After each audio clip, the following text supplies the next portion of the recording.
क्या आप जानते हैं कि अंग्रेजों के खिलाफ लड़ाई लड़ने वाला पहला शख्स एक मुसलमान था। मुसलमानों ने ही भारत की आज़ादी के लिए सबसे पहले हथियार उठाए। अंग्रेजों भारत छोड़ो का नारा देने वाला शख्स भी एक मुसलमान था। मुंबई में पैदा होने वाले यूसुफ मेहर अली ने ही 1942 में सबसे पहले इस नारे का प्रयोग किया। साइमन गो बैक का नारा भी यूसुफ मेहर अली ने दिया था। बहुत कम लोग जानते हैं कि मुसलमानों ने ही असहयोग आंदोलन की शुरुआत की थी। 1920 में खिलाफत आंदोलन के दौरान मोहम्मद अली जौहर और मौलाना अबुल कलाम आजाद ने सबसे पहले अंग्रेजी सामान का बहिष्कार करने की रणनीति बनाई, जो कुछ ही दिनों में पूरे भारत में फैल गई। असहयोग आंदोलन में मुसलमानों ने बढ़ चढ़कर हिस्सा लिया।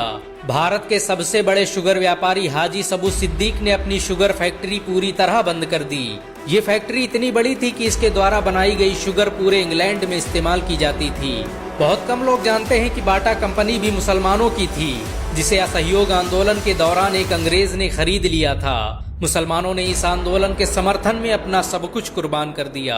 आपको ये जानकर शायद हैरानी हो कि भगत सिंह का केस लड़ने वाला शख्स भी एक मुसलमान था। बैरिस्टर आसिफ अली ने भगत सिंह का केस तब लड़ा जब कोई भगत सिंह का साथ देने को तैयार नहीं था। अगर शोभा सिंह ने भगत सिंह के खिलाफ गवाही न दी होती तो भगत सिंह फांसी के फंदे पर चढ़ने से बच जाते। इंकलाब जिंदाबाद का नारा देने वाले हसरत मोहानी भी एक मुसलमान थे। उन्होंने ही भारत की आज़ादी की रूपरेखा तैयार की थी। इतिहासकारों के मुताबिक 1857 में होने वाले विद्रोह में 50,000 से अधिक उलमाओं को फांसी दी गई और लाखों मुसलमान सरेआम कत्ल कर दिए गए। 1857 में दिल्ली से लेकर कलकत्ता की रोड पर कोई ऐसा पेड़ नहीं था जिस पर मुस्लिम उलमाओं की लाशें न टंगी हों। मुसलमानों ने ही भारत की आज़ादी के लिए पहली जंग लड़ी। मैसूर के सुल्तान हैदर अली और उसके बेटे टीपू भारत की आज़ादी के लिए शहीद होने वाले पहले शासक थे। मशहूर क्रांतिकारी अशफाकुल्ला खान सबसे कम उम्र में फांसी पाने वाले भारत के पहले व्यक्ति थे। औरंगजेब के शासनकाल में अंग्रेज कभी भारत में दाखिल न हो सके। बहुत कम लोग जानते हैं कि जय हिंद का नारा एक मुसलमान आबिद हसन सफानी ने दिया था। ये नारा आज भी भारतीय सेना और शासकीय प्रणाली में सम्मान स्वरूप इस्तेमाल किया जाता है। तिरंगे का निर्माण करने वाली सुरैया तैयब जी भी एक मुसलमान थी। उन्होंने ही भारत के राष्ट्रीय ध्वज को वर्तमान रूप दिया था। हैदराबाद में जन्मी सुरैया तैयब जी के जरिए बनाया गया तिरंगा आज भी पूरे भारत में लहरा रहा है। मुसलमानों ने भारत के लिए जो किया वो आज तक कोई नहीं कर पाया। कानपुर में पैदा होने वाले अजीमुल्ला खान ने ही मादरे वतन भारत की जय का नारा दिया था, जिसमें बाद में कुछ सांप्रदायिक लोगों ने माता शब्द जोड़ दिया। आपको ये जानकर शायद हैरानी हो कि भारत का पहला राष्ट्रीय गीत अजीमुल्ला खान ने ही लिखा था। बहुत कम लोग जानते हैं कि मौलाना कासिम नानोतवी ने दारुल उलूम देवबंद की स्थापना अंग्रेजों को भारत से निकालने के लिए की थी। इस मदरसे का मकसद देश में ऐसे नौजवानों को पैदा करना था जो भारत की आज़ादी में योगदान दे सकें। रेशमी रुमाल आंदोलन की शुरुआत करने वाले मौलाना महमूदुल हसन और मौलाना उबैदुल्ला सिंधी दारुल उलूम देवबंद के ही छात्र थे। मौलाना उबैदुल्ला सिंधी ने सुभाष चंद्र बोस के साथ मिलकर भारत की पहली अस्थायी सरकार की स्थापना की थी और वह भारत के पहले गृह मंत्री भी थे। आपको ये जानकर शायद हैरानी हो कि मौलाना महमूदुल हसन ने ही 1920 में गांधी को महात्मा का लक़ब दिया। उनका ये नाम इतना मशहूर हुआ कि गांधी पूरी दुनिया में महात्मा गांधी के नाम से पुकारे जाने लगे। महमूदुल हसन ने ही हकीम अजमल खान के साथ मिलकर 1920 में जामिया मिलिया इस्लामिया यूनिवर्सिटी की स्थापना की थी, ताकि भारतीय शिक्षा तंत्र को अंग्रेजों के चंगुल से आज़ाद करवाया जा सके। आपको ये जानकर शायद हैरानी हो कि काला पानी जैसी दर्दनाक सजाओं को पाने वाले 90% से अधिक लोग मुसलमान थे। अंडमान निकोबार में आज भी सबसे ज्यादा कब्रें मुसलमानों की हैं। मुसलमानों के अलावा दूसरे लोगों ने काला पानी से बचने के लिए न सिर्फ माफीनामे लिखे बल्कि अंग्रेजों की मुखबरी भी की। मुसलमानों ने ही अंग्रेजों के खिलाफ सबसे पहले हथियार उठाए।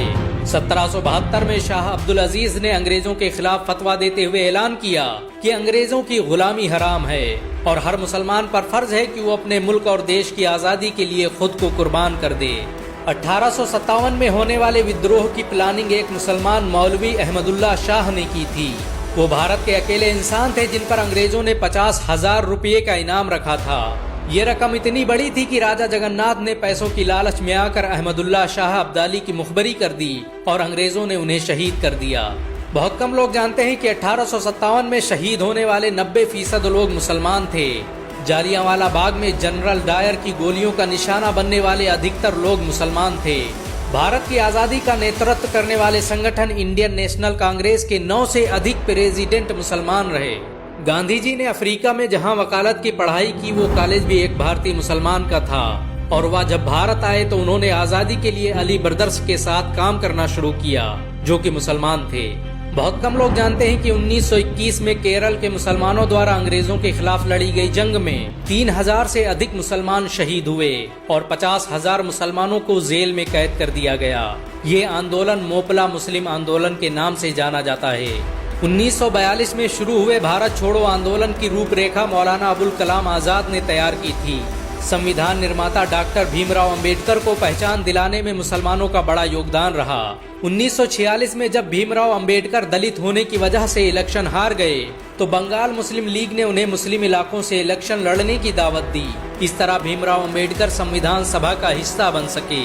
अगर मुसलमान भीमराव अंबेडकर को इलेक्शन न जिताते तो उन्हें कभी भारत का संविधान लिखने का मौका न मिलता।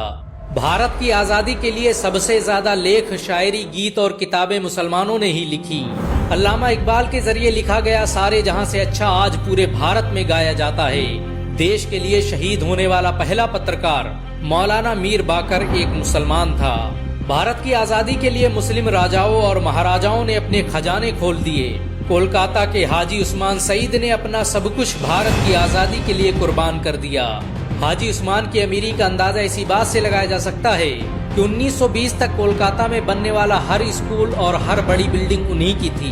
कोलकाता के पहले सुपर स्टोर कैश बाजार की बुनियाद हाजी सईद ने ही रखी थी, लेकिन बाद में उन्होंने अपनी सारी दौलत देश को दान कर दी और खुद एक किराए के घर में रहने लगे।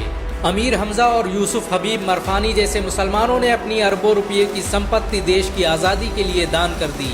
सुभाष चंद्र बोस द्वारा अफगानिस्तान में स्थापित की गई सरकार में 9 में से 5 मंत्री मुसलमान थे। भारत की आजादी के लिए देश भर में मौजूद मस्जिदों को किले की तरह इस्तेमाल किया गया। इन मस्जिदों में सुबह शाम हर वक्त भारत की आजादी के लिए ऐलान हुआ करते थे। आजादी के वक्त कोई मस्जिद ऐसी नहीं थी जिसकी दीवारों पर मुसलमानों का खून न लगा हो। इन सब के अलावा करोड़ों ऐसे मुसलमान हैं जिन्होंने भारत की आजादी और उसकी अस्मिता के लिए अपना सब कुछ कुर्बान कर दिया। सच तो ये है कि भारत की आजादी मुसलमानों के बगैर मुमकिन न थी। अंग्रेज कहा करते थे कि अगर मुसलमान न होते तो हम आज भी भारत पर राज कर रहे होते। अगर एक भारतीय मुसलमान होने के नाते आपको गर्व महसूस हुआ हो तो इस वीडियो को लाइक और शेयर जरूर करें। ऐसी और वीडियो को देखने के लिए हमारे चैनल को सब्सक्राइब करें, घंटा जरूर दबाएं।